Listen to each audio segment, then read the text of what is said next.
సత్ప్రవర్తన వలన, ఉప ఆవాసం వలన, మంచి స్నేహం వలన, సత్సంబంధాలను మెరుగుపరచుకోవడం వలన ఎలాంటి వాటిని వచ్చినా కూడా మనోధైర్యంగా ఎదుర్కొనే శక్తి మీకుంటుంది.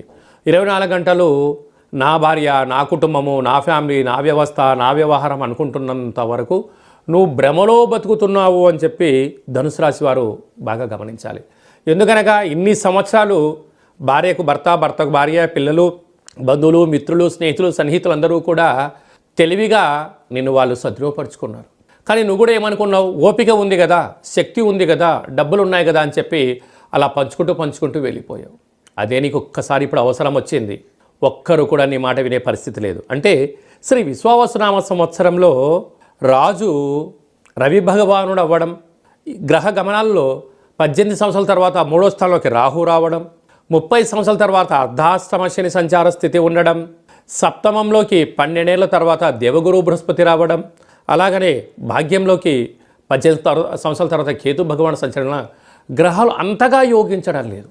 కనుక యోగం అనుకూలంగా లేనప్పుడు మౌనం, ప్రశాంతత, ఆరోగ్యము, ఏకాంతము, అలా భగవంతుడికి సేవ చేసే సమయం ఆసన్నమైందని చెప్పి గుర్తుపెట్టుకోగలగాలి.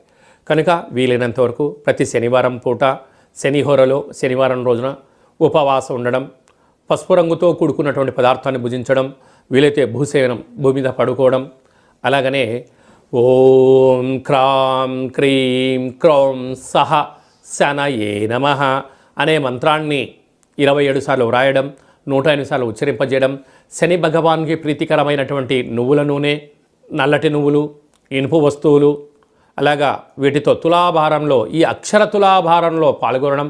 అక్షర తులాభారం అనగా ఈ మంత్రాలన్నీ కూడా రాసి ఒక త్రాసులో కూర్చోబెట్టి, ఒక త్రాసులో శని భగవాను కూర్చోబెట్టి తులాభార మహోత్సవంలో పాల్గొనడం వలన, అనగా కష్టకాలంలో, ఇబ్బంది కాలంలో ఉన్నప్పుడు దైవనామస్మరణ, ఆధ్యాత్మిక చింతన ఎప్పుడైతే మనం చేస్తామో భగవంతుడు అనుకుంటూ ఉంటాడు, నన్ను స్మరిస్తున్నాడు కదా, నేను అతన్ని కాపాడే బాధ్యత నాదే, అది మనోధైర్యాన్ని, ఆరోగ్యాన్ని ప్రసాదించాల్సిన బాధ్యత నాది అని చెప్పి భగవంతుడు అనుకుంటాడు. ఎందుకనక ఆ భగవంతుడికి మీరు అక్షర తులాభార కార్యక్రమంలో పాల్గొంటున్నారు.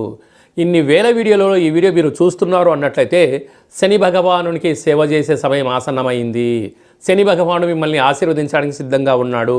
కనుక అక్షర తులాభార మహోత్సవంలో పాల్గొందాం, కష్టాలను దూరం చేసుకుందాం, అనారోగ్యాన్ని దూరం తీసుకుందాం, ప్రతిదాన్ని సమస్థితిలో తీసుకొని అఖండ ఆయురారోగ్యాలు పొందుదాం. అలాగనే సాఫ్ట్వేర్ ఉద్యోగస్తులు, హార్డ్వేర్ ఉద్యోగస్తులు, స్వయం వృత్తులు, పత్రికా రంగాల్లో ఉండబడిన వారు, సినిమా రంగాల్లో ఉండబడిన